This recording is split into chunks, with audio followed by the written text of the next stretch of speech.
Amados, bom dia. A paz do Senhor. Vamos orar antes da palavra?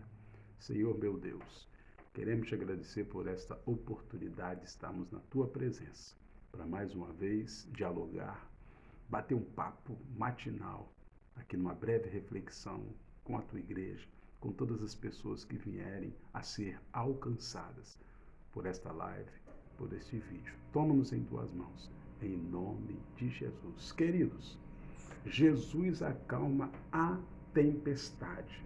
Uma verdade que você precisa saber. Eu já preguei sobre esse assunto numa consagração desta semana. Mas Deus tocou no meu coração para trazer algo um pouco mais profundo. Jesus acalma a tempestade. Certamente, um dos relatos mais impressionantes que podemos imaginar. O palco era o barco. O autor da vida mostrou mais uma vez a sua grande relação em absolutamente tudo, até na natureza. Olha isso. Veremos ao decorrer desta palavra como podemos aprender com os versículos que compõem a passagem de Jesus apaziguando a tempestade. Existe um incrível contraste entre a presença e a experiência. Como assim? Veja esta palavra que você vai entender. Escute, preste atenção nas palavras, que você vai entender melhor o que nós iremos falar. O assunto é bem conhecido. Parece simples no meio evangélico, principalmente aqueles que leem e conhecem a palavra de Deus. Porém, olhe bem, será que você consegue realmente tirar um aprendizado nesse texto para a sua vida? Hoje, com certeza, você vai descobrir. A tempestade, preste bem atenção, a tempestade e o mar silenciou-se diante de um homem por nome Jesus Cristo. O que ele tem de especial para que isso ocorra?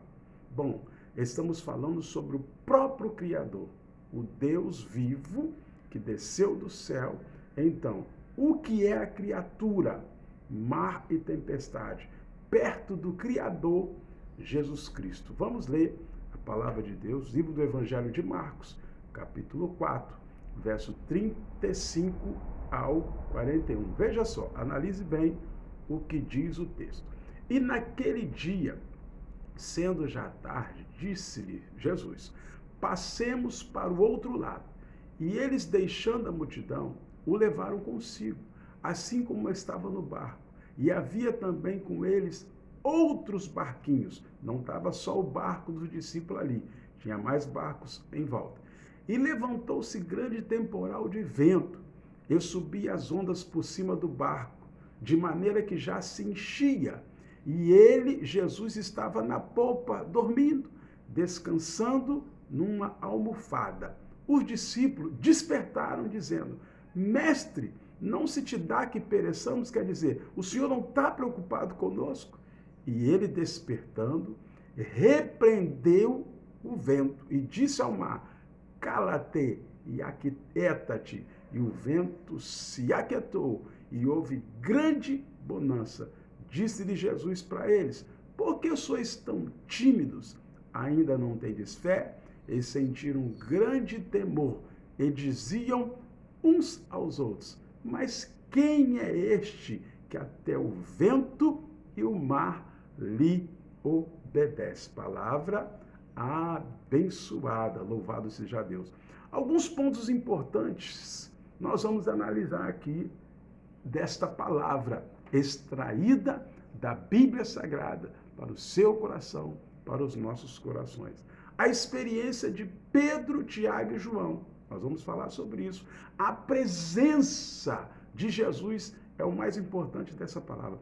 As tempestades da nossa vida, nossas lutas, nossas provações, que parece mais um vendaval. Bom, sem demora, logo aqui numa reflexão, nós vamos aqui estudar um pouquinho aqui essa palavra. Lembrando que se você quiser também ver algum conteúdo depois, pega lá o capítulo 4 do livro de Marcos e procura, entra no Google que você estude mais profundo que você vai entender.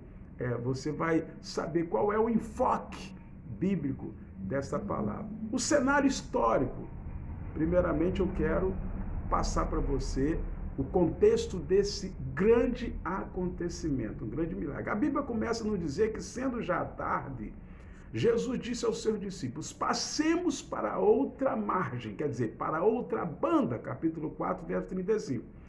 Esse passemos para outra margem se refere ao mar da Galileia. Foi lá que ocorreu esse acontecimento, esse milagre. Um lago de água fresca, no norte da Palestina, em forma de coração, com cerca de 20 quilômetros de comprimento por 13 de largura, 200 metros abaixo do nível do mar. O mar era um lugar de beleza, inspirações, era o centro de atividade comercial na época de Jesus Cristo. Louvado seja o nome do Senhor Jesus. Com montanhas margeando o mar, preste atenção disso, com montanhas margeando, a maior parte desse lago era sujeito a violentas tempestades por causa das fortes correntes de ar frio, que vinham dos níveis mais altos até os mais baixos. Mas apesar de o cenário ser de possíveis tempestades, devido às montanhas, a ordem de Jesus, presta atenção, ainda era, passemos para outra banda do mar. Foi uma ordem, foi uma determinação. Uma coisa que devemos sempre ter em consciência é, quando Jesus fala, ele vela pela tua palavra, ele cumpre a tua palavra. Entenda isso. Podia parecer que fosse no meio do caminho, que as palavras de Jesus ainda assim iam ser realizadas. Por que isso ocorre? Pelo simples fato, olha bem, de que a palavra de Deus não é condicionada a nada para ser realizada. Não existe imposição de condições para as palavras do Senhor cumprirem e serem realizadas na sua vida, na minha vida. Vou lhe explicar melhor. Se eu, pastor Elias, falasse, passemos para outra margem, minhas palavras podem ou não se realizam, ou pode não se realizar, pois minha fala está condicionada à vontade de Deus. Se ele quiser que seja realizado, amém. Se ele quiser que não seja, também amém. E graças a Deus. Agora, quando Jesus fala, preste bem atenção nisso, querido, ele não condiciona a vontade de ninguém, a não ser dele próprio, pois ele é o próprio verbo que desceu do céu. João 1:1, você vai ver isso. A Bíblia revela coisas incríveis sobre a palavra, sobre a fala de Jesus. Vejamos os versículos abaixo. Mateus 24:35. O céu e a terra passarão, mas as minhas palavras, diz o Senhor, não hão de passar. Números 23:19 é o que tomamos como base dessa palavra. Deus não é homem para que minta, nem filho do homem para que se arrependa. As palavras de Jesus como Deus cumpria-se e tem muito poder. Agora, preste bem atenção. Você consegue entender que se Jesus falou, passemos para outra margem, certamente não seria tempestade ou mar que iria atrapalhar o trajeto que Jesus determinou para passar. E por isso que todas as promessas que Jesus falou para você, amado, pode demorar, mas tenha certeza que vai cumprir-se em sua vida, pois se ele falou, já está decretado, já está realizado, porque as palavras não são do homem, são do próprio Deus. Eu falei lá em cima sobre a experiência de Pedro, Tiago e João, que estavam dentro daquele barco, aleluia. Os discípulos subiram no barco, e passado já algum tempo, a palavra de Deus vai nos dizer que começa uma grande tempestade. Olhe bem, E ele, diz a palavra, estava na popa, descansando, dormindo, Jesus, sobre uma almofada. E despertaram-no, dizendo: Mestre, não se te dá que pereçamos. Marcos 4, 38. O que vale ressaltar dessa ocasião é que existia discípulos de Jesus que eram pescadores. Pescadores. Estes três homens, Pedro, Tiago e João. Pescadores, como é o caso de Pedro e Tiago, ou maior, e João. Antes deles aceitarem Jesus, antes deles seguirem Jesus, eles viviam no mar. Quantas tempestades, quantos temporais eles já não tinham enfrentado. Essa era uma profissão que eles tinham anos de prática. Escute isso. Então, certamente, enfrentaram diversas tempestades em suas vidas. E também eram conhecidos aquela região por onde eles estavam passando. O Mar da Galileia tinha várias tempestades. Contudo, mesmo diante de tanta experiência que eles tinham no mar, ainda assim ficaram com medo daquela tempestade. Isso nos mostra, preste bem atenção, que muitas das vezes em nossas vidas podemos ter experiência necessária para diversas coisas, porém, experiência sem Jesus, sem Deus, não adianta de nada. Você pode, olhe bem, você pode saber como fazer as mais diversas coisas da vida, saber desenvolver uma pregação do início até o fim, saber liderar jovens, saber liderar adolescentes ou qualquer outro departamento na igreja, saber dar aula, saber pregar bonito, saber escrever, desenvolver estudo bíblico, mas mesmo assim, sem Jesus, de nada adianta tanta experiência. É incrível este fato, pois nos mostra a dependência de Cristo que temos em nossas vidas. É maior ou menos o que o salmista percebeu quando Davi, olha isso, quando Davi pecou com Betseba em adultério.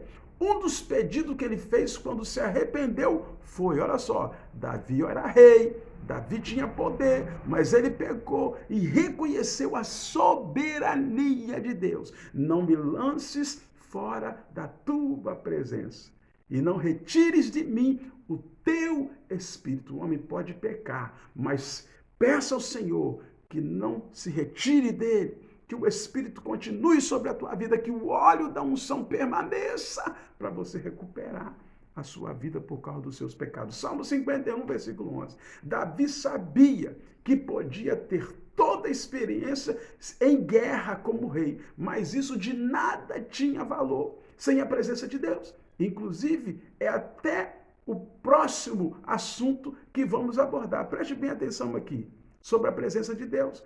Percebemos, queridos, que mesmo diante de experiência, e o que realmente importa aqui é a presença de Jesus Cristo. Não passam, na passagem da tempestade, escute bem, que estamos analisando, quando os discípulos chamam Jesus, ele rapidamente faz maravilha.